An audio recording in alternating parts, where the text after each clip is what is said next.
président de l'Union pour la démocratie et les progrès sociaux et aussi son évacuation vers ou pour l'étranger et l'arrestation du secrétaire général de l'UNC, Jean-Bertrand Ewanga Isewanga, et enfin la possibilité d'un nouveau dialogue ou d'ouverture d'un nouveau dialogue. Pour en parler, j'ai à mes côtés le porte-parole adjoint de l'UDPS, Augustin Kabouya. Je m'en vais lui dire bonjour. Bonjour, monsieur Augustin. Bonjour, madame Godou. Et bonjour, chers internautes de Congo Lokole News. Cette émission est bilingue, donc toko sala yango pena lingala pona bongo ko permettre bande konyo so balanda yango na bokebi pamba te bino bolobaka UDPS apesa kabiano te UDPS alalisa bino pongi ya babebe yango lelo nazane sengo ya koyamba Augustin Kabouya la bouche autorisée ya UDPS bapesa empifora maloba azabongo moto akoki kopesa biano na mituna oyo etungisi biso ya solo motuna na ngai ya yambo epai ya ndeko Augustin Kabouya papa toki bongo na nzela ya etando ya RTNC papa Tshisekedi aza bongo maladi possibilité mosusu pe balobi bozwaki deja ndingisa ya direction ya aviation civile pona bongo apembuka to abembuka kende na mboka mopaya Belgique France to pe Afrique du Sud pona ba soin na ye kasi kaka yo ndeko Augustin vandi nango uti ko sala démenti o démenta ki bongo bande défilante wana o etalisa kike eta ya santé ya papa Tshisekedi eza bongo malamu te to yambi lelo pesa biso mwinda na nungu ekoloba manase ya solo to ya solo te papa aza maladi. Merci beaucoup madame pour la question. Je tiens à préciser à travers votre micro que le président de la République élu au suffrage universel de 2011, Dr Etienne Tshisekedi Wamulumba, n'a jamais fait la déclaration que durant sa vie il ne peut pas tomber malade. En tant qu'humain, il peut tomber malade. Mais moi je m'inscris en faux par rapport à la présentation de la situation par la chaîne de la mouvance kabiliste, puisque, comme tu viens de le dire, la RTNC n'est pas une chaîne nationale d'après nous, c'est une chaîne de la mouvance kabiliste, un instrument de règlement des comptes. Au bateau Kabila, ceux qui veulent ternir image à moto, il faut pas utiliser l'iniwana. D'emblée, na que nauti ko solo la même na présentateur directeur d'info au RTNC, to celle la émission Mogolelo, pour mettre les points sur les i. D'abord, au lobby malam que une compagnie d'aviation étrangère et comme la direction d'aviation civile ya Congo on a autorisé bango avion na bango équitable. Il y a une question, il y a vraiment une zone d'ombre. Ce qui reste à savoir, RTNC et sa sous-traitance, il y a direction d'aviation civile. Pour ma camunion sur la direction d'aviation civile, il faut RTNC à relayer. Non. Allez-y comprendre que nous sommes devant une réalité. Au Moni, après échec diplomatique Nabango au niveau de Washington, après sommet États-Unis-Afrique, ils ont été humiliés. Et puis, Baïbi très bien que Kabila, tu ne peux pas prolonger ton mandat ou réviser la constitution pour te maintenir au pouvoir parce que yo muto gagnaki maponomité, muto gagnaki maponomisa, mwana mboka Etienne Tshisekedi. Mais pour montrer à ces gens-là que Mouto Boza Koyebisanga Aza mourant, il n'est pas en bonne santé, c'est la raison pour laquelle vous voyez cet acharnement médiatique.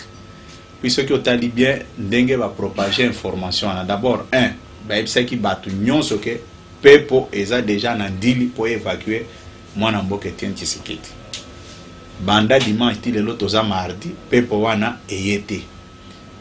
Et tant on a ébiso on a ébandelike mwana mboka Etienne Tshisekedi atikala ko yebisa mutu te ke ngana koki kobela te en tant qu'humain c'est pratiquement impossible pour mutu alobaka ko bela te neti ngaya obenga nga invité nga na émission na yo il y a de cela un mois na yebisa ke nazobela tant on a yebisa ke nazobela et la kisaki te ke naza incapable ya kosala n'importe quel mouvement te mwana mboka Etienne Tshisekedi azala malam atikala pe koyebisa mutu te ke nga jamais na kobi mboka na kende poto ou bien na salabo. À ce qui concerne votre question na o etali koloba na ye mwana mboka Etienne Tshisekedi c'est un homme de parole, c'est un homme d'état. Quand il dit quelque chose il reste toujours derrière sa parole. Dernier message à la nation. Docteur Etienne Tshisekedi a dit que le peuple congolais boy. Pongana loba. Il faut na récupérer l'impérium nanga. Mais comme le problème de l'impérium tarde encore, yango mona boy koloba. Mais banguna na biso, banguna peuple congolais. Tango bamoni ke ezo tambola malamu te na ndenge bango ba lukaki, yango siko baza ko provoquer biso babwa keloko boy po biso to réagir. Mwana mboka Etienne Tshisekedi azana malamu, azamutu, akoki kobela, akoki ko se faire soigner esika nyonso ye alingi. Mais nazo monate en quoi ça crée un problème. Malamu ndeko Augustin Nazio na malobanayo en quoi ça crée un problème. Papa ya solo pesa biso ya no mwana mboka aza maladi to aza maladi te. Mwana mboka aza na malamu problème moko ezate. Yango na uti ko lakso. Siko to koloba boni RTNC na sima ya kopesa sangwana aluki nini? Aluki atalisa na communauté internationale te mwana mboka Tshisekedi azali susu bongo na makasi te. To loba boni lokola imperium peut beaucoup récupérer te. To lingi ko bake na suka ya mandat ya Joseph Kabila na 2016 awa mwana mboka Etienne Tshisekedi akoza candidat na élection présidentielle. Poizo imperium pour na façon nini a cause du imperium pambate toko koto kalamingi te ana 2015 2016 pe ko umelate kasibino boko kwa bongo imperium mokolo nini pour mwana mboka akamba. Merci mingi mama Godul na mutuna nayo na koyebiso ke Kabila atikala kozwa mandat mon côté. C'est quelqu'un qui dirige le pays par défi. Banda 2006 au Jean-Pierre Mbemba gagnaki ye na 2011 au mwana mboka Dr Etienne Tshisekedi a gagné lisusu. Mais mabe na 2006 ezaki que Kabila avait un problème avec les belligérants. Ceux qui ont dit ba belligérants na 2006 ba s'intéressaient qui makasi na ba bien matériel.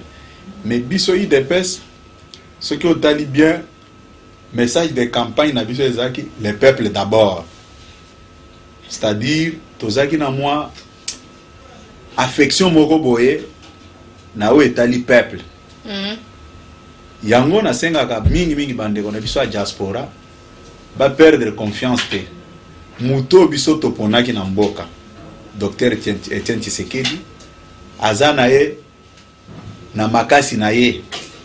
Atikala ko ebisa muto te ke akoki ko mboka te pour une raison ou une autre. Mais boye baka ke munguna ako baisser garde te. Et puis je regrette encore que lelo batu bani ko laksanga ke source d'information na bango ya sur eza RTNC. Mais papa lelo RTNC est comme source sûre par rapport à quoi po boyebi ke chaîne wana musala nango ezaka kobuka lukuta. Malamu mingi pona ya nona kasi pamba te kala mingi te na uti ko sala bongo lecture topeli tangi ya makomi ya presse écrite.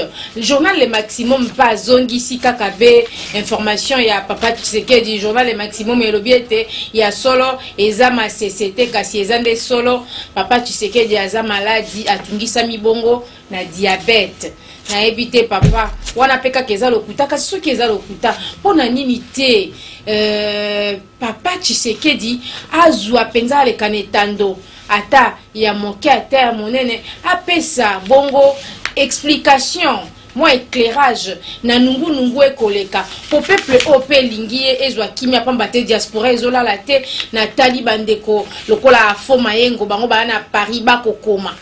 Maman Gudi lukela biso papa Tshisekedi alo batali loba otala ba fridolin batangi bazo komelanga papa pamba yango na benga kyo lelo to sola nanu eza mabe mwana mboka bolobi azanzo to kolongo nu aleka ta mukolo moko afungula munoko aloba po bato batieli pe motema baloba bakosa kabiso ki akomi mobange bakosa kabiso akokoka lisusu kokumba mboka te pour le poids de l'âge. C'est ça maintenant l'expression, c'est le poids de l'âge. Akokoka lisusu te po akoli asolo pe papa akoli akobongisa relève ale kakapete pona nini yemo kwa loba journal Le Maximum pe lobike aza penza maladie pe sabiso éclairage papa.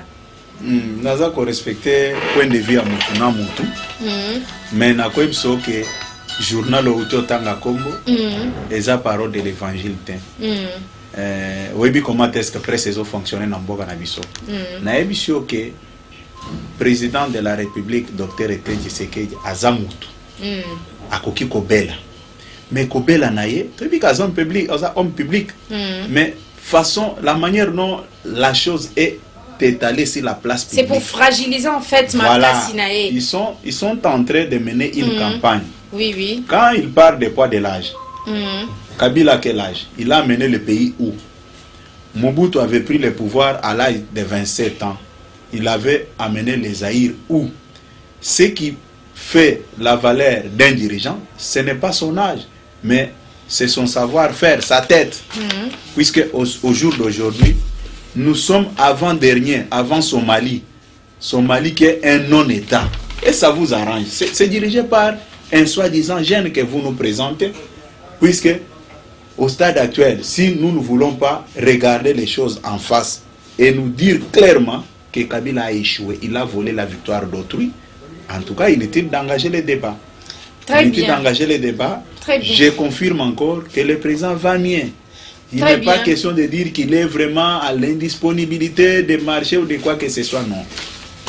Alors, très bien, Bolandi Ndeko, Augustin Kabouya, porte-parole adjoint à UDPS Nenga Kopesa Biononae, Fridola Makujenga Tangina Monyo yo qui peut ondimi makambo papa lobika si papa lokola yo ko zongela toujours Victoire Kabila Ibaki na 2000 na élection uti koleka awa Kabila Ibaki bongo victoire ya papa Etienne motuna nanga eza boye na 2016 UDPS akotia na molongo papa Tshisekedi kaka to akotia moto mosusu.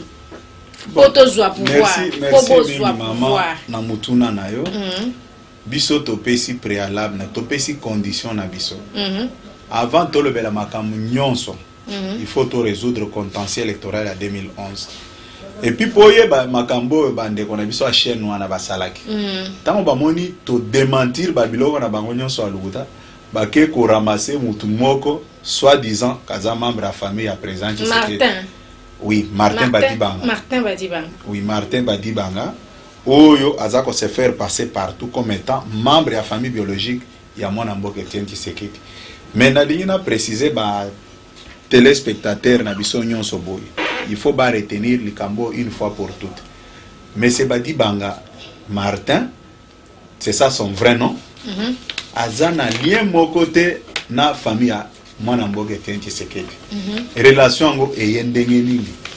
Azana lien moko te mais relation azana na famille wana eyendenge nini? Papa oyo aboti Martin Badibanga. Kombo na ezaki Tshisekedi. Papa oyo abotaki président Tshisekedi kombo na ye Mulumba. Bazaki ba ami babando tambola bango mibale lokola bazali ba to point moko. À un certain moment donné, papa ya président Tshisekedi, papa Mulumba ayebisi moninga na ye Tshisekedi papa ya Badibanga ke nga na kopesa mwana nanga kombo na yo na kopesa yo kombo un jour ceux qui na boti bana na kopesa kombo puis na moni ke na ba amitié na biso au satisfaire nga malam na ba relation na biso. Papa Mulumba papa ya Tshisekedi le président de l'UDPS aboti bana na ye ayeko bota président Tshisekedi. Ayebisi moninga na yeke ndenge na prometaki oke na kopesa yo kombo mwana nanga mobali yo kombo na ye Tshisekedi. C'est comme ça que notre président du parti, le docteur Etienne Tshisekedi, le président de la République, va porter le nom de Tshisekedi, le nom de l'ami à son père. Tango azui kombo wana babandi kokola. Sikoyo ndoi na ye nde papa ya Badibanga Martin. Ye tango akomi na bamwa makoki ayebisi sikoyo papa na ye ke non nazo ebisa ndoi nazwa parmi bana na ye moko oyo azaneti cousin nanga par alliance a vivre pas nanga nda récupérer ndeko Badibanga Martin bomonaki ye na Gombe bisika nyonso limité azokene me ezai kaka relation moko d'amitié azwi ye abokoli ye tango azotinda bana na ye na poto ba Félix na bamsu ye pe atie na kota ya bana na ye asani ni atindi ye mais acharnement oyo bomoni eye ndenge nini il faut koyebisa bandeko nyonso bayeba eloko nini ndeko Badibanga Martin aza vraiment très hostile par là na kolanda okoloba olingi kotalisa na bato ete ndeko Martin badi banga koleka na RTNC oyo batie poaloba donc aza utilisé. J'arrive, madame. Aza utilisé le pouvoir. Aza au service du pouvoir. Mais pour quelle finalité? C'est ce que je vais. J'arrive, madame. Tokende pai tozonge pai. Yo za na ndeko na yo entre guillemets soi-disant ndeko na yo. Quel est le rapport qui existe entre l'état de santé du président de la République, Dr Etienne Tshisekedi, et la RTNC? Ça, c'est entre nous les Bantous. Olobi ke wana zande konayo. Hein? Ozui makamune nyonso, ok kotia na libanda. Donc, basombi na mbongo. Olingelo baete basombi na mbongo. Non, yo zamo panzi sango. Intérêt za nini wana? Ozamo panzi sango. Yo moko ozana eyano na mutuna na yo. Nazo biso que ce n'est pas correct. Mais problème au mona zole kana ba media nyonso na zolo ba problème mama likambo eza nini? Puisque on a décrit wana na bandola kisabino ke ye aza membre ya famille ya président Tshisekedi te. Aza mwana moninga ya papa Tshisekedi. C'est ça les raisons valables et salaki ke yakota na ndako wana. Lelo likambo bomoni aza koleka na ba chaîne ya télévision pona koloba n'importe quoi mama likambo. Et ça que na 2012 maman Martha pesa ki mbongo $60,000. Na $60,000, $18,000 ezaki pour a réhabiliter bandako ezaka côté à Mwanda. Et puis bon on soit dédouané ba 10 à Yawa. Mais quand il est arrivé à Mwanda, à Bosani makamba tindela ki a somi kaka ba vitre na ba tol muke. Mbongo nyonso abandi ko sala diyenga na ye na basi matakita babiso batundaki azwa ekomi ko sala transport ezoya na Kinshasa ye avanda na ye azoli akaka mbongo neti muto azoli ya banguba. Et puis na makamwana tango mama moni biloko wana asilikaki akendo tuna boye bakomi ko protéger par commandant ya base ya Kitona général Mustafa. Bon, tango ekomi bongo abando sala ba trafic d'influence. Maman Amoni Bongo a touché Général Konde, l'auditeur général. A présenté la situation, auditeur général, le général Konde a bengi Général Mustafa et il dit que non, kokota na makambo wana te, makambo neza na niveau na yote. Général Mustafa a battu pa sanini a bendani. Tango atiki, M. Badi Banga Martin a ke kozwa un certain colonel a commis kota moné même na Kinshasa na cadre ba trafic d'influence. Intouchable basimba été ba MC sous général Konde oaza auditeur général a bengi colonel Kanyama à l'époque les lois général nazako dégradé était mais na lobby fonction azaki na grade azaki nango à l'époque azaki na colonel période wana na 2012 a MC qu'il faut mettre fin à likambwana.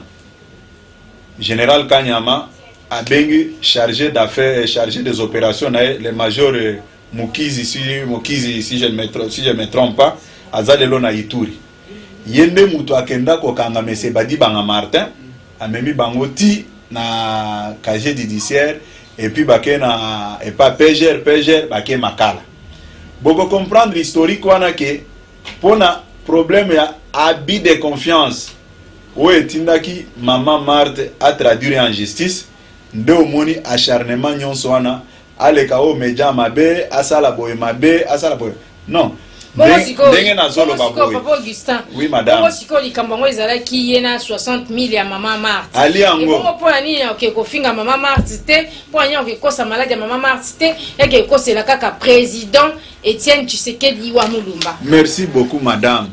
Azako utiliser oyebi lelo la politique c'est la guerre de communication. Et l'autre azo sala ayebi ke muto azana impact munene au niveau de l'opinion c'est le président Tshisekedi. Et puis comme il est au service du pouvoir, il faut ça là tout pour faire descendre le président Tshisekedi. Ndenge na otiko tuna tuna papa obeti lisolango na bokebi nyonso kasi tangu mama Marthe apesaki mbongo na Martin Badi Banga wako tambola lelo na kombo ya papa Etienne Tshisekedi kaza maladie il faut bimamboka wako saba chantage na kombo ya papa Etienne kala wana mama yebaki te ke garçon otobokolaka garçon bapesaka kombo azalaka na service à pouvoir. te oyebi mutuna ozotu neza mutuna moko malamu oyebi lelo soki mutu abeli jare akobela ngo mukolo moko te tozaki deja na ba information nyonso pona comportement na bien connivence na yena régime ya Kabila il fallait kozwa ba preuve mais ba preuve yango te na tuni okaka mama ndengo sapoye tokende pai tozonge pai biloko nyonso o eza présenté na kati ya média okoyebisanga ke ba présentango pour quelle finalité alors bien kaza cousin ya président Tshisekedi mais ngana uti ko lakisa ke aza cousin na yete eza ba amitié ya ba parents na bango ni mutuna otuni ke tango mama a confié ke ba responsabilité ayeba kite kaza en connivence na bato à pouvoir oyebiso ki baza ko soupçonner mutu ana koloba ke ba koselinga mais les actes qu'il vient de poser rassurent tout le monde maintenant qu'il est en connivence avec le pouvoir. Et puis tant on a zolo babiloko on a zolo bangote ke poya bimia lobi boye ya moto zo répliquer non. Mutu nyonso ayebi passer na ye kaza mutu moko wazaka na bosolo te. Batu nyonso bakinoa bayebi bien que a créer entreprise moko bo adukuta o bandai ko s'occuper na ba construction à ba logement. A ransona batu na Kinshasa oyo ki azotongela bango bandako kote ya Kinkoli alia mbongo batu wana soki lelo bagarda na bango patience kapona kombo ya famille wana yango na kosenga bandeko nyonso o bazaki problème na ndeko Badibanga Martin batika koyoka soni ke aza membre ya famille ya président Tshisekedi po ba réclamer ba compte na bango oya yibike bazaka na nyongo na ye akende kosenga ye nyongo puisque ceux qui toza ko kangami suna babilo kwa boye ezaneti toza ko favoriser les mal et là on a yana loba pona makambo italien yango wana donc bandeko na bandi ete bolandi na bokebi bongo Augustin Kabuya porte-parole ya UDPS alobi bongo Martin Badibanga aza moto ya lokuta sangonyo sa tambusi na etando ya RTNC na etando ekebo mona ki bande de filante koleka oye kolobake papa Etienne Tshisekedi aza malade il faut kende bongo soit na Belgique soit na France soit na Afrique du Sud. Augustin Kabuya alobi ezali bongo lokuta to silisi na makambo ya IDPS to poussa na muke to zonga mwa sima na meeting oiti koleka o bakanga ki bongo secrétaire général ya UNC Jean-Bertrand Ewanga ise Ewanga plus Mwabilo alobi bo confondre liberté d'expression na diffamation te ya qualifié bongo discours wana ya Ewanga lokola azo inciter population na trouble azo zanga respect na mokonzi ya mboka na ministre ya communication asengela ki bongo kokende penza bongo na ndako babengi prison Makala yo moni yango ndenge nini.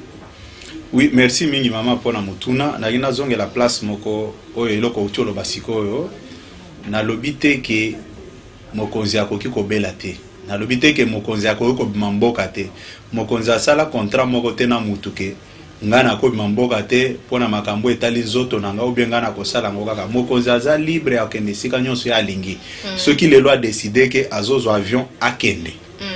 C'est une bonne chose. Moi, je ne vois pas le mal. Ça ne peut pas provoquer un débat. Aza humain. Aza humain. Humain, il voilà.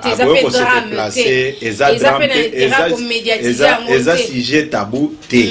Naïf sibinoka ke balingi balaksa communauté internationale ou a interpellé bango. Po ba mususu pe ba bela to mona penzo to ekita kasi balobela te. Voilà.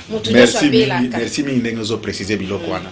Balingi de balaksa communauté internationale que mutu boza ko défendre azana nzoto malamu te mais naza ko ebisa bandeko ke biso IDPS toza ba belligérant ba botola pouvoir batika te biso toko kende tina suka. Nous continuons à le dire haut et fort. Je l'ai déclaré même sur la RTNC que biso IDPS to gagna Kabila na maponomi. Et croyez que j'allais avoir peur de dire ça et je l'ai dit sans mâcher les mots. Biso to gagné Kabila na maponomi.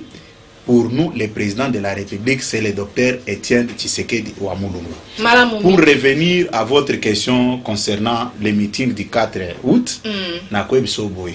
Ce qui balobi que ndeko Jean-Bertrand Ewanga finga ki Kabila Joseph, moi je regrette. C'est manque d'honnêteté. ceux qui battent population balobi ki akozonga na Rwanda balobi te que balobi eloko mususu place wana te, qui ne sait pas que Kabila est le produit de l'AFDEL.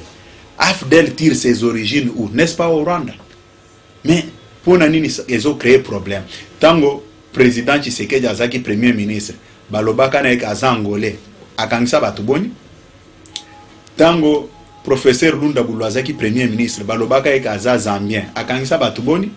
Eza kosu ndenge nini ndenge tozano boye mama soki olobi ke non mwana mboko Augustin olati tricot olati veste te mengana ebike na lati veste, je peux en faire un problème. Eza babiloko moko même bana maternelle bako réfléchir ndenge wana te.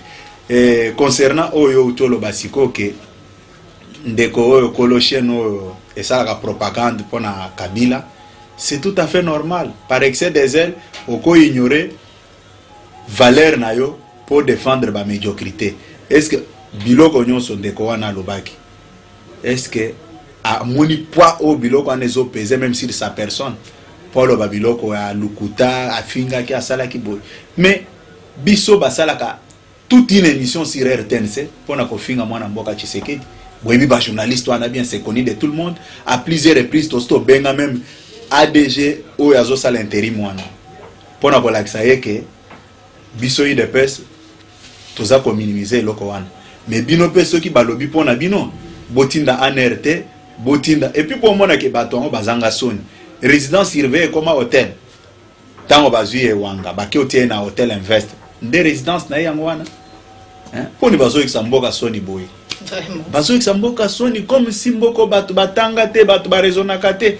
Hein? Biloko nyonso bazo ko saka bilwana. Sibabi ke balingi 98% peuple congolais balingi Kabila te baye bien ngo bien. Mais tant tozo kutana bango en privé batu nyonso na bazo lo bani non ceux qui tosali biloko wana te bana no bakotanga te et puis bino bolembisa te bo accélérer kaka puis soki biso tomeki ko yebisa ke totiki yo akoboma biso mais babiloko nyonso wana balinga to misaka ngona place publique hein batika ka babiloko wana ko défendre la médiocrité, ça n'honore pas, ça ternit l'image de la République, hein? Ils peuvent nous démontrer en quoi Ewanga a insulté Kabila, hein? Très bien. Merci beaucoup, Bolandi Bongo. Ndekondenga lobi kasi tozonga mwa moke papa. Balobi possibilité ya ouverture à nouveau dialogue. Yo moni boni, bauti ko sala dialogue ce qui concertation nationale. UDPS ezala quitté parti à nene mboka, UNC ezala quitté, ba parti SDP ezala quitté. Kasi lelo oyo bazongi balobi possibilité ya ouverture à nouveau dialogue. Non, oyebi baza conscient que bayibi pouvoir na biso bayibi pouvoir ya peuple congolais. Peuple congolais a voté mwana mboka Tshisekedi. Kabila emoko intérieurement zaka conscient que mutu ba pona ezaka Tshisekedi eza yete. Pour preuve, oyebi bato lopoto balobaka on ne change pas l'équipe qui gagne. Na campagne électorale, yo tikala mona matata mponyo na campagne ya Kabila. Atikala ko bimate. Mais Abimela wapi pour comme premier ministre, c'était un message au Kabila lancé na batu na yeke ngai na ibi pouvoir ya batu basoda nanga nde ba imposer nga na makasi bino na kotia bino te yango mona ba bosha bo ba bandoka seke ba kotia bango ba premier ministre abwakisa bango libanda. C'est facile à décortiquer et à comprendre. Biloko wana o tozoze la vrai dialogue ezoya pour à restituer pouvoir na biso ayibaki aza conscient. C'est suite à cela au moni acharnement médiatique où eza koleka lelo to lexa boye to sala boye. Bon, ceux qui mona mboka Tshisekedi abimi mboka ke naye. Ceux qui azobela yango nde bloqué Kabila pour diriger mboka. Le bien mal qui ne profite jamais puisque oyibi pouvoir à batu. Bisoba, il y a eu mort d'homme dans cette ville. Sur toute l'étendue de la République, il y a eu mort d'homme. Kaka pona maponomi, batu ba fote mutu na bango. Et puis basaleli biso pota la malamu. Basaleli mwana mboka Tshisekedi campagne moko mama onga na tikala ko vivre te. Par les simples faux babandaki ko faire passer bande passante. Combien de gens m'ont appelé pour na kolaksa mécontentement na bango.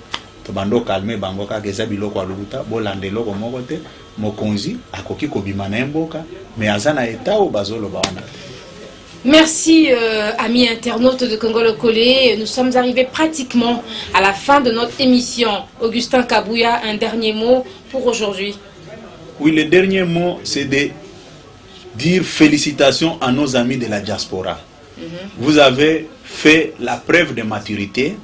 Vous avez montré à la face du monde que vous êtes pour les changements.